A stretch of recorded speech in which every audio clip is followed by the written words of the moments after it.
Over a dozen hospitals statewide could close if the current financial climate persists. Meanwhile, seniors, widows, and those with disabilities could get up to $1,000 in tax rebates. Touchless ID will touch down at this airport. Plus, PETA is once again gunning for Punxsutawney Phil's replacement. I'm Claudia Dimuro, and you're listening to Today in PA.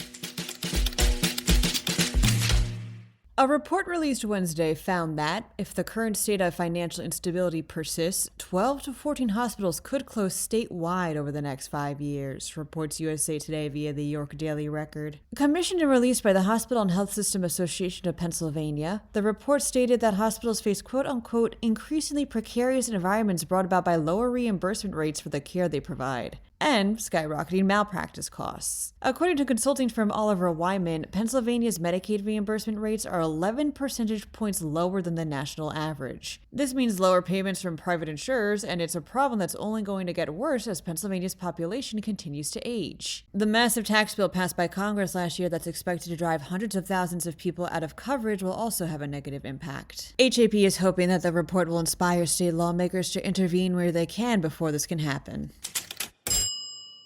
As the 2026 tax season approaches, here's a reminder that Pennsylvania seniors, widows, and those with disabilities can qualify for up to $1,000 in tax rebates, reports The Morning Call, under the expanded property tax rent rebate program. Seniors 65 or older, widows or widowers 50 and up, and people with disabilities can apply now at mypath.pa.gov. The state distributed over $310 million last year to the 500,000+ Pennsylvanians that applied. TSA PreCheck Touchless ID is coming to Pittsburgh International Airport, along with about over 40 other airports that are doing the same, states the Tribune Review. Come March, no longer will people have to pull out their driver's license or passport during a TSA screening if they opt in. Instead, those who choose so will get a biometric scan taken of their face to pass through. Which security lanes will be getting this touchless ID at the airport remains unconfirmed as of the recording of this episode. Groundhog Day is almost here, says PennLive. And PETA is once again gunning to replace Punxsutawney Phil, as they feel he's being exploited and should be cared for by a shelter. In 2024, they suggested using a giant coin. Last year, cutting a cake like a gender reveal. This year, they're suggesting replacing Phil with a giant holographic image that can be blue for winter, pink for spring.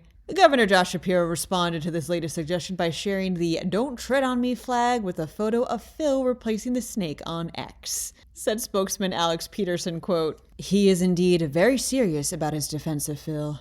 Happy Friday, you guys. To stay up to date over the weekend, pay a visit to PennLive.com. Also, please don't forget to rate this podcast and to share it around with someone who might find it useful too. Thanks ahead of time, and of course, thanks for sticking with us. I'm Claudia Dimuro, and hope you tune in Monday for Today in PA.